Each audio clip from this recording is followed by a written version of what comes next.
wanted to be here really because I actually haven't been well recently. Oh, no, stop it, honestly, I don't want to talk about it.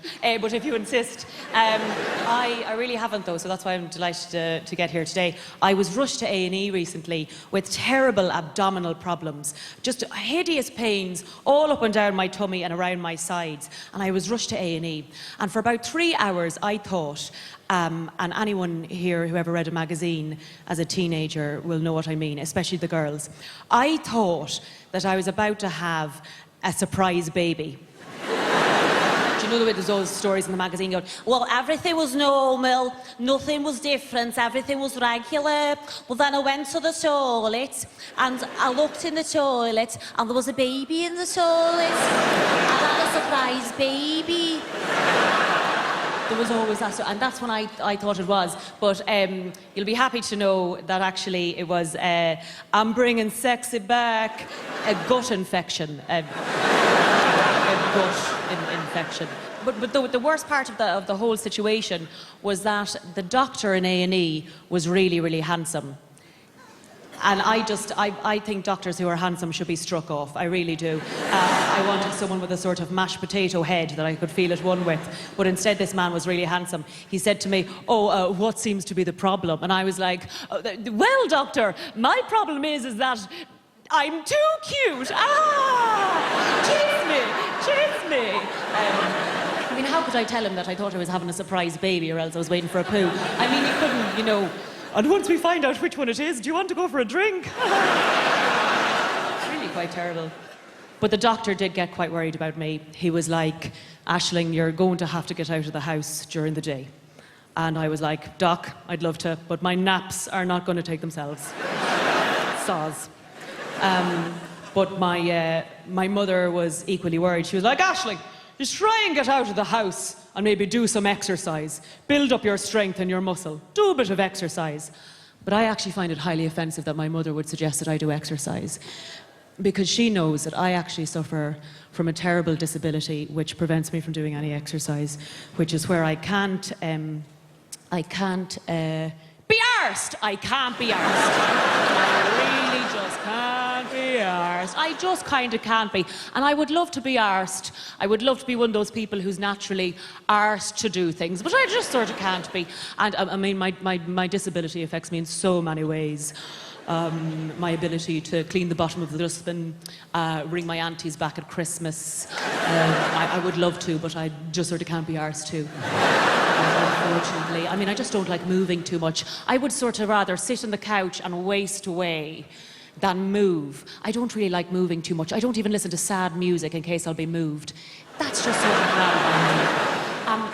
And I think the reason that I don't like exercise is because the school I went to didn't have much money. So the sports facilities weren't great. And so a lot of the sort of sport and exercise we used to do used to leave us really pregnant. Really pregnant. So the habit's just not there. It really isn't. And I would love to be into exercise and stuff, but I just can't be arsed, I'll be honest. And you know, I did get tricked into going to Pilates class because I thought it was pronounced pilots. I was there for about 15 minutes going, I wonder when they're going to let us fly the planes. My friend Brona suggested that I do something social, like ping pong table tennis. Ping pong, the ball moves too fast. I can never see it. To me, ping pong just looks like two perverts spanking a ghost.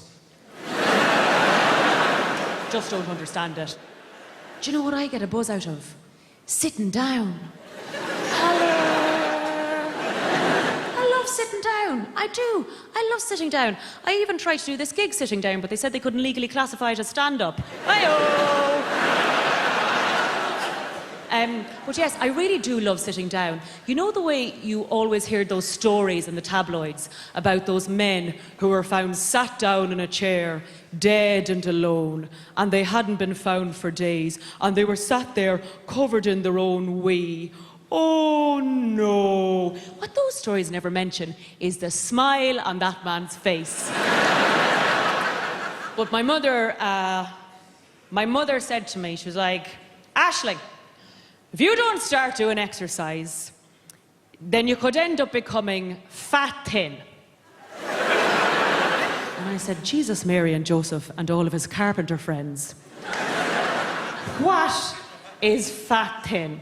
Oh, Aisling, I read about it in a women's magazine. A women's magazine. The only targets of women's magazines are other women. Fat thin is where you're thin, but you're secretly fat because you don't do any exercise.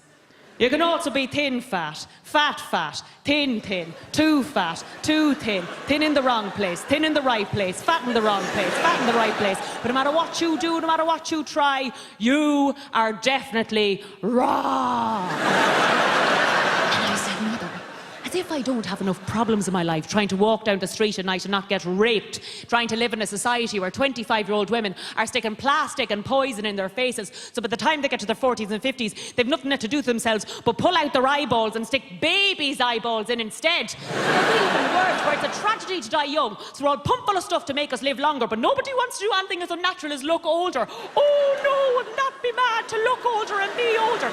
So we're all pumped full of stuff to make us live longer, but look younger. So by the time we die aged 100 in a box, we look like we've died tragically young. That we live in a world where they have developed telephones without plugs that can send a picture of a cat from one side of the world to the other side of the world in under a second, and they are still trying to come up with faster telephones. Yet still, after 200,000 years of humanity, we have not come up with a better way to have a baby child than to push something the size of a bowling ball out my tiny hole.